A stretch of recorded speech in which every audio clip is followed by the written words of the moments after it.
الصلاۃ والسلام علیک یا سیدی یا رسول اللہ وعلی آلک و اصحابک یا حبیب اللہ۔ السلام علیکم ورحمۃ اللہ وبرکاتہ۔ محترم سامعین کرام، موجودہ دور میں کئی گھرانے، کئی گھر ایسے ہیں کہ جہاں جوان بیٹیاں رشتوں کی آس میں بیٹھی ہیں، عمر گزرتی جا رہی ہے لیکن رشتے نہیں طے ہو رہے، اور جو رشتے آتے ہیں وہ بے ڈھنگ ہوتے ہیں، میچ کے نہیں ہوتے، صحیح جوڑ کے نہیں ہوتے، کبھی نہ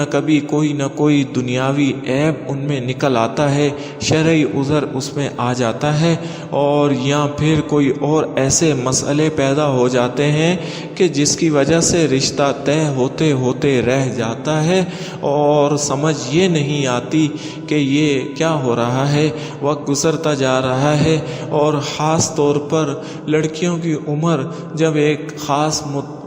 عمر تک پہنچ جائے تو پھر ان کے رشتے اکثر آنا بند ہو جاتے ہیں، اور یوں والدین انتہائی پریشان ہو جاتے ہیں، پورا گھر پریشانی والی کیفیت میں آ جاتا ہے۔ تو ایسی وہ تمام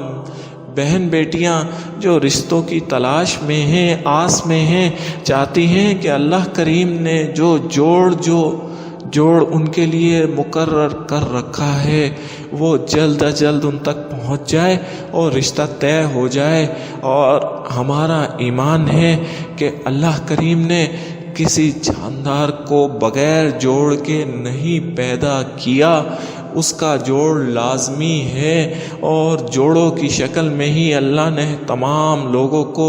جانداروں کو پیدا فرمایا ہے۔ اب یہ اللہ سے مانگنا پڑے گا، اس کو کہنا پڑے گا کہ یا رب العالمین اپنا کرم فرما اور جلد از جلد کوئی اچھا اور مخلص دیندار رشتہ عطا فرما دے، تو وہ ضرور آپ کی دعا کو قبول فرمائے گا، اور جلد از جلد اچھا نیک رشتہ آ جائے گا، اور یوں آپ کی پریشانی حل ہو جائے گی۔ تمام شرعی وظائف کے لیے، تمام ایسی عبادات کے لیے رمضان المبارک کے جو ایام ہیں ان کی کیا ہی بات ہے کہ قبولیت کی گھڑیاں ہیں، قبولیت کی ساعتیں ہیں، اور خاص طور پر رشتے کے لیے، اچھے رشتے کے لیے، شادی کے لیے یہ 3 دن رمضان المبارک کے 13، 14 اور 15ویں شب، 13ویں، 14ویں اور 15ویں شب خاص طور پر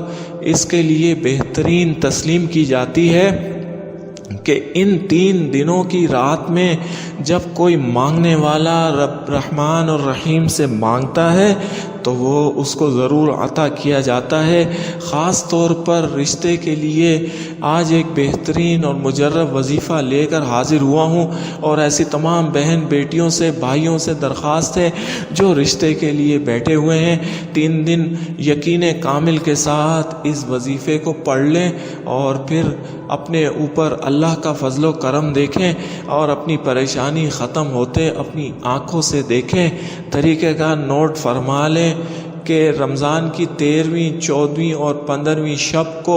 جب آپ رات کو بیدار ہوں، کہ رمضان میں عام طور پر سحری کے لیے ہر مسلمان بیدار ہوتا ہے، بیدار ہونے کے بعد آپ نے 2 رکعت نماز نفل پڑھنے ہیں، تہجد کی نیت سے پڑھنے ہیں، تہجد کی نیت سے پڑھ لیں، اور پڑھنے کے بعد پھر وہیں مخصوص جگہ پر بیٹھ جائیں، ایسی جگہ ہو کہ آپ کے علاوہ کوئی اور وہاں نہ ہو، باوضو حالت میں بیٹھنا ہے۔ بیٹھنے کے بعد 11 بار درود شریف کا نذرانہ آقا دو عالم صلی اللہ علیہ وسلم کے دربار میں پیش کریں، اور اس کے بعد ایک تسبیح آپ نے پڑھنی ہے، 313 مرتبہ یہ پڑھنا ہے، یا اللہ یا لطیف یا ودود، یا اللہ یا لطیف یا ودود، 313 مرتبہ پڑھنا ہے۔ ذہن میں یہ رکھنا ہے کہ یا اللہ اچھا رشتہ عنایت ہو، لطف و کرم کے ساتھ اچھا رشتہ چاہیے، بہترین اور دیندار رشتہ چاہیے، اور اچھا جوڑ جو تو نے مقرر کر رکھا ہے وہ چاہیے۔ یہ مقصد اپنا ذہن میں رکھیں، یکسوئی کے ساتھ، یقین کامل کے ساتھ پڑھنے یہ 313 مرتبہ کی تعداد پوری کرنے کے بعد پھر 11 بار درود شریف پڑھیں اور اسی وقت دعا کریں۔ سحری آپ نے بعد میں کرنی ہے، پہلے اللہ کریم سے گڑ گڑا کر دعا کرنی ہے، رشتے کے لیے، اچھے رشتے کے لیے دعا کرنی ہے، اور پھر اٹھ جائیں اور سحری کریں۔ اور یہ 3 دن 13، 14 اور 15ویں شب کا یہ عمل ہے، ان 3 دنوں کو لگا لیں اور پھر اللہ کریم کی رحمت برکتیں دیکھیں۔ اگر لڑکا لڑکی خود نہ پڑھ سکیں تو اس کا والد یا والدہ بھی پڑھ سکتی ہیں، اور اپنے بچوں کی نیت کر کے، اچھے رشتوں کی نیت کر کے یہ 3 دن یہ عمل کر سکتی ہیں۔ چھوٹا سا عمل ہے لیکن انتہائی مقبول، انتہائی مجرب عمل ہے کہ پھر 11 مہینے آپ کو انتظار کرنا پڑے گا۔ یہ قبولیت کی گھڑیاں ہیں، قبولیت کی ساعتیں ہیں۔ تو اپنی اس پریشانی کے لیے، اپنی اس مشکل کی آسانی کے لیے، اچھے رشتے کے لیے یہ عمل کر لیں، یقین کامل کے ساتھ پڑھ لیں۔ اللہ کریم سے دعا ہے کہ اللہ کریم ہم سب کی بہن بیٹیوں کے اچھے رشتے عنایت فرمائے، والدین کی اس مشکل کو آسان فرمائے، تمام مسلمانوں پر اپنی رحمت نازل فرمائے۔ آمین آمین یا رب العالمین۔ السلام علیکم ورحمۃ اللہ وبرکاتہ۔